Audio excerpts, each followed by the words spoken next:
अस्सलाम वालेकुम। आप सब लोगों को आज की वीडियो में खुश आमदीद। आप दुनिया के किसी भी हिस्से में रहाइश पजीर हैं, खुसूसन अगर आप किसी गरीब, पसमानदा या तरक्की पजीर मुल्क के रहायशी हैं तो आपने ये दो अल्फाज ज़रूर सुने होंगे, IMF और वर्ल्ड बैंक। हम में से बहुत से लोग इन दोनों को एक ही समझते हैं। बहुत से गरीब, पसमानदा और तरक्की पजीर ममालिक कभी ना कभी किसी न किसी सूरत में IMF और वर्ल्ड बैंक के प्रोग्राम का हिस्सा रहे हैं। इन ममालिक को अपनी मईशत के इस्तेहकाम के लिए IMF और वर्ल्ड बैंक से कर्जा लेना पड़ता है। हम में से बहुत से लोग IMF और वर्ल्ड बैंक को एक ही अदारा समझते हैं, जबकि ये दो मुख्तलिफ अदारे हैं।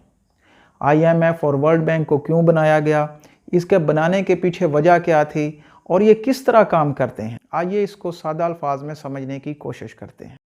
The head of IMF said it will downgrade expectations for global economic growth this month. Now, from the April estimate of 3.6%, it will come down. What is the job of the IMF? Number one, give some economic advice. Number two, give some loans in case any member of the club is not doing so well. Right. And number three, ask them to give technical assistance. That's what we do. We try to help countries with better prosperity, and we try to help with financial stability.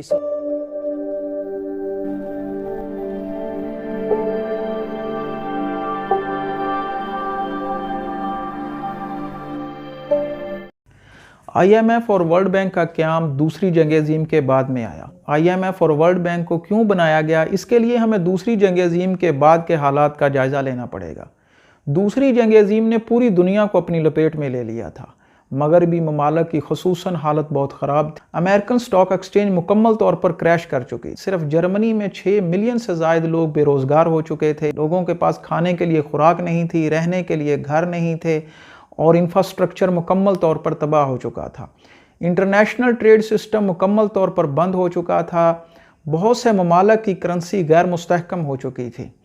रुपए की कदर ख़त्म हो चुकी थी, कीमतें आसमान पर पहुंच चुकी थी। इन हालात में पूरी दुनिया को एक नए मालियाती निज़ाम की ज़रूरत, ताकि मईशत को इस्तेहकाम दिया जा सके, इंटरनेशनल ट्रेड सिस्टम को बहाल किया जा सके। लिहाजा अमरीकी रियासत न्यू हैम्पशायर के इलाके ब्रिटेन वुड्स में 44 ममालिक के नुमाइंदे कॉन्फ्रेंस में इकट्ठे हुए।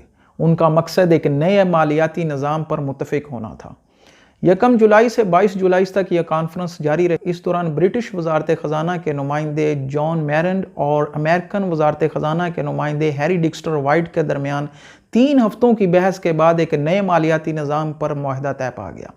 इस मुआहदे के तहत इंटरनेशनल मॉनेटरी फंड IMF और international bank of reconstruction and development, जिसे हम वर्ल्ड बैंक कहते हैं, का क़याम अमल। इन दोनों मालियाती अदारों का हेडक्वार्टर वाशिंगटन में करीब वाक़या है। इन दोनों मालियाती अदारों को अलहदा मकासद दिए गए ताकि वो नए मालियाती निज़ाम के ऊपर काम कर सकें।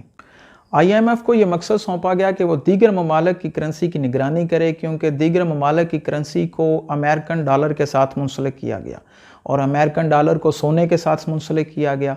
इसके अलावा IMF को ये मकसद भी सौंपा गया कि वो बैनुल-अक़वामी तिजारत में कीमतों और पैसों के लेन देन के निज़ाम को मुस्तहकम करे, ताकि बैनुल-अक़वामी तिजारत को फ़रोग़ मिल सके। वर्ल्ड वार 2 के बाद बहुत से ममालिक बहुत ज़्यादा कर्ज़ों के बोझ के नीचे दब चुके थे और वो इस काबिल भी नहीं रहे थे कि अपने कर्ज़े वापस करें। लिहाजा IMF को यह इख्तियार भी दिया गया कि वो इन ममालिक को शॉर्ट टर्म लोन यानी कि कलील मुद्दती कर्ज़े दे, ताकि वो मुल्क अपनी मईशत को किसी कदर इस्तेहकाम दे सकें और वहाँ से बेरोज़गारी का ख़ात्मा हो सके। जबकि दूसरी तरफ वर्ल्ड बैंक को ये मकसद सौंपा गया कि वो तबाहशुदा ममालिक की तामीर नौ और उनकी बहाली के लिए काम करे। इस वक्त IMF और वर्ल्ड बैंक के रुकन ममालिक की तादाद तकरीबन 190 है। IMF इस वक्त तक तकरीबन 76 ममालिक को कर्ज़े दे चुका है। IMF गरीब, पसमानदा और तरक्की पजीर ममालिक को कलील मुद्दती यानी कि शॉर्ट टर्म लोन प्रोवाइड करता है और इस पर शरह सूद भी वसूल करता है। किसी भी मुल्क को अगर एमरजेंसी की सूरत में कर्ज़े की ज़रूरत पड़े तो IMF उसको कर्ज़ा देता है, जबकि वर्ल्ड बैंक एमरजेंसी की सूरत में कर्ज़ा नहीं देता। लिहाजा अगर किसी मुल्क को एमरजेंसी की सूरत में कर्ज़े की ज़रूरत पड़ती है तो वो IMF के पास जाता है। IMF किसी भी मुल्क को कर्ज़ा देने से पहले अपनी कुछ मखसूस शराइत देता है। वो मुल्क जब तक अपनी मईशत में IMF की शराइत पर अमल नहीं करता, IMF उसको कर्ज़ा जारी नहीं करता।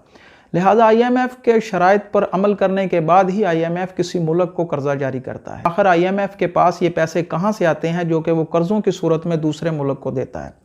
IMF अपने रुकन ममालिक से सब्सक्रिप्शन के मद में तकरीबन सालाना पैसे इकट्ठे करता है और जितने पैसे उसके पास इकट्ठे होते हैं वही पैसे IMF गरीब, पसमानदा और तरक्की पजीर ममालिक को बतौर कर्जा देता है और उस पर शरह सूद वसूल करता है। वर्ल्ड बैंक का किरदार इससे कदरे मुख्तलिफ है। वर्ल्ड बैंक आलमी सरमायादारों को बॉन्ड देकर पैसे वसूल करता है और वही पैसे वर्ल्ड बैंक दीगर ममालिक को कर्जे की सूरत में देता है। लेकिन world bank long term loans यानी कि तवील मुद्दती कर्जे फराहम करता है और उस पर बहुत कम शरह सूद वसूल करता है। ऐसा भी मुमकिन है कि वर्ल्ड बैंक बगैर सूद के किसी मुल्क को कर्जा दे, लेकिन IMF ऐसा नहीं करता। IMF जो भी कर्जा देता है उस पर शरह सूद वसूल करता है। वर्ल्ड बैंक के ज़्यादातर प्रोग्राम अफ्रीका या मशरकी एशियाई ममालिक में इस वक्त भी जारी हैं। वर्ल्ड बैंक ज़्यादातर तालीम, सेहत, ज़राअत और गुर्बत के खात्मे के लिए कर्जे जारी करता है। दुनिया में बहुत से लोग IMF और वर्ल्ड बैंक पर कड़ी तनकीद करते हैं क्योंकि उनके ख्याल के मुताबिक IMF और वर्ल्ड बैंक के कर्जे के बावजूद लोगों के मसाइल हल नहीं होते, बल्कि जो ममालिक IMF और वर्ल्ड बैंक से कर्जा हासिल करते हैं उनके मसाइल बतदरीज बढ़ते ही जाते हैं, हत्ता कि IMF आहिस्ता आहिस्ता उस मुल्क की मईशत पर मुकम्मल कंट्रोल हासिल कर लेता है। पाकिस्तान, इंडिया, बांग्लादेश और दीगर बहुत से ममालिक अभी भी IMF के प्रोग्राम का हिस्सा हैं। उम्मीद है कि आपको IMF और वर्ल्ड बैंक के दरमियान फ़र्क का पता लग गया होगा। आप सब लोगों का बहुत शुक्रिया।